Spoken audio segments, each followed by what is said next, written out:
ఇందిరమ్మ ఇచ్చింది ఆదివాసీలకు 10 లక్షల ఎకరాల పోడు భూముల పట్టాలు ఇచ్చింది ఇందిరమ్మ ప్రభుత్వం. ఇవాళ పేదవాడు సొంత ఇల్లు ఉన్నా, సొంత ఇంటి స్థలం ఉన్నా, దున్నుకోవడానికి భూమి ఉంది అంటే అది ఇందిరమ్మ ఇచ్చిన భూమి, ఇందిరమ్మ ఇచ్చిన ఇల్లు పట్ట, ఇందిరమ్మ ఇచ్చిన ఇల్లు అని చెప్పి నేను ఈ సందర్భంగా తెలియజేయదలుచుకున్న మిత్రులారా. ఇవాళ మీరు ఆలోచన చేయండి.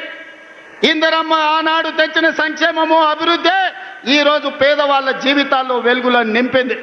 అందుకే ఈరోజు ఏ సంక్షేమ పథకానికైనా ఇందిరమ్మ పేరు మనం పెడుతున్నాం. హైదరాబాదు నగరంలో పేదవాళ్లకు 5 రూపాయల భోజనం పెట్టాలని, పేదవాళ్లకు కూలి పోయే వాళ్లకు పొద్దున్నే టిఫిన్ చెయ్యడానికి క్యాంటీన్లు పెట్టి ఇందిరమ్మ పేరు పెడితే ఈ తలమాచిన దద్దమ్మలు, సోయిలేనోళ్ళు ఇందిరమ్మ పేరు పెడతారని ధర్నా చేసిరు. ఒక్కనొక్కని బట్టలిప్పదీసి కొడితే తప్ప ఇందిరమ్మ గొప్పతనం వాళ్ళకు అర్థం కాదు అని చెప్పి నేను ఈ సందర్భంగా తెలియజేస్తున్న మిత్రులారా. ఇవాళ మహిళలకు ఆర్టీసీలో ఉచిత ప్రయాణం దాదాపుగా 6,000 కోట్ల రూపాయలతోని ఆడబిడ్డలకు ఆర్టీసీలో ఉచిత ప్రయాణం ఇచ్చినాం. ఆర్టీసీ ఉచిత ప్రయాణమే కాదు, ఆడబిడ్డలకు 1000 బస్సులు కొనిచ్చి 1000 బస్సులు ఈరోజు ఆర్టీసీ కార్పొరేషన్కు, ఆర్టీసీ బస్సుల యజమానులను ఆడబిడ్డల్ని చేసిన చరిత్ర మనది. ఒకనాడు సోలార్ వ్యాపారం, పెట్రోల్ బంకు వ్యాపారం అంటే అదాని అంబానీలది. కానీ ఇవాళ అదే సోలార్ బిజినెస్ 1000 మెగావాట్లు ఆడబిడ్డలకిచ్చి రాష్ట్ర ప్రభుత్వంతో ఒప్పందం చేసి ఇవాళ సోలార్ వ్యాపారం అదానితో పోటీ పడే విధంగా ఆడబిడ్డల్ని మన ప్రభుత్వం తీర్చిదిద్దింది. ఒకనాడు పెట్రోల్ బంకులు అంటే రిలయన్స్, అంబానీవి. కానీ ఇవాళ ఆడబిడ్డలకు జిల్లాలల్లో పెట్రోల్ బంకులు ఇచ్చి పెట్రోల్ బంకుల వ్యాపారం ఈరోజు ఆడబిడ్డలతో చేస్తున్నాం.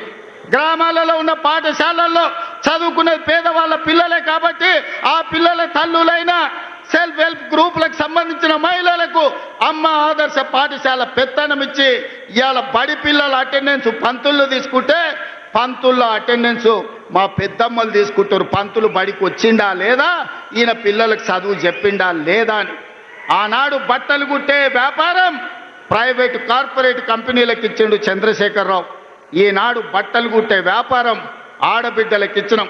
హాస్టళ్లలో సరుకులు సరఫరా ఆనాడు టీఆర్ఎస్లో ఉన్న ఒక నాయకుడు దోచుకుంటే ఈరోజు మహిళా సంఘాలకు కోడిగుడ్ల నుంచి కూరగాయల వరకు పాలు, ఉప్పు, పప్పు, బెల్లం, చింతపండు ప్రతి సరఫరా ఆడబిడ్డలు చేస్తారు.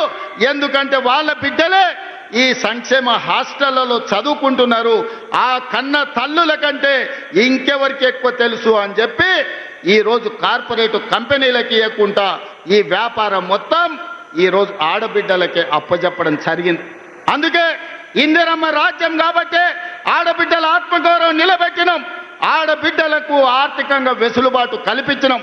ఇదే కాదు, హైటెక్ సిటీ అంటే పెద్ద పెద్ద మల్టీ కంపెనీలకు ఒక వేదిక. ఇన్ఫోసిస్, విప్రో, మైక్రోసాఫ్ట్ లాంటి కంపెనీలు ఎక్కడైతే ఉన్నాయో అక్కడనే 3.5 ఎకరాలు 100 కోట్ల రూపాయల ఆస్తిని ఆడబిడ్డలకిచ్చి ఇందిరా సహాయ కేంద్రాలుగా వాళ్ళు ఆడబిడ్డలు చేసే ఉత్పత్తి వస్తువులను హైటెక్ సిటీ పక్కన ప్రదర్శించే విధంగా, అంతర్జాతీయ వ్యాపారంలో పోటీ పడే విధంగా ఇవాళ ఆడబిడ్డల్ని తీర్చిదిద్ది ప్రపంచంతోనే ఆడబిడ్డల్ని పోటీ పడే విధంగా ఇవాళ మనం తీర్చిదిద్దినాం. ఇదే కాదు, ఈనాడు 67 లక్షల మహిళలు ఈరోజు స్వయం సహాయక సంఘాలలో ఉన్నారు.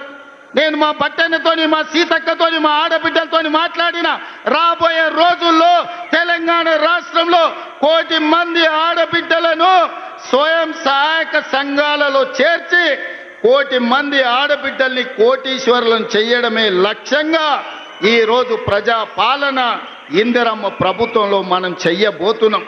అందుకే తండాలలో, గూడాలలో, మారుమూల పల్లెల్లో ఉన్న మా ఆడబిడ్డలకు ఈ వేదిక మీద నుంచి నేను విజ్ఞప్తి చేస్తున్నా, మీరందరూ స్వయం సహాయక సంఘాలలో చేరండి. మిమ్మల్ని కోటీశ్వరులను చేసే బాధ్యత మీ సోదరుడిగా మీ రేవంత్ అన్న తీసుకుంటాడు. ఇది నా మాటగా, సోనియమ్మ మాటగా ప్రతి తెలంగాణ ఆడబిడ్డకు ఈ వేదిక మీద నుంచి ఈరోజు మేము ఇస్తున్నాం. మిత్రులారా, మీకందరికీ తెలుసు, తెలంగాణ ఉద్యమం అంటేనే ఉద్యోగాల వేట.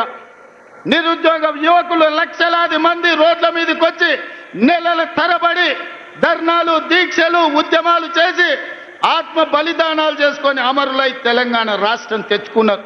వాళ్ళు తెలంగాణ రాష్ట్రం తెచ్చుకున్నదే పీజీలు, పిహెచ్డీలు చేసి ఈ రాష్ట్రంలో డాక్టర్లు, లాయర్లు, ఇంజనీర్లు, ఐఏఎస్లు, ఐపీఎస్లై తెలంగాణ పునర్నిర్మాణంలో భాగస్వాములు కావాలి అని. కానీ చంద్రశేఖరరావు ఏమన్నాడయా? గొర్రెలు, బర్రెలు, చేపలు, పందులు మీరు పెంచుకోండి, పేదవాళ్ళ పిల్లలు, గొల్లోళ్ళు గొర్రెలు పెంచుకోవాలి, మాదిగోళ్ళు చెప్పులు కుట్టు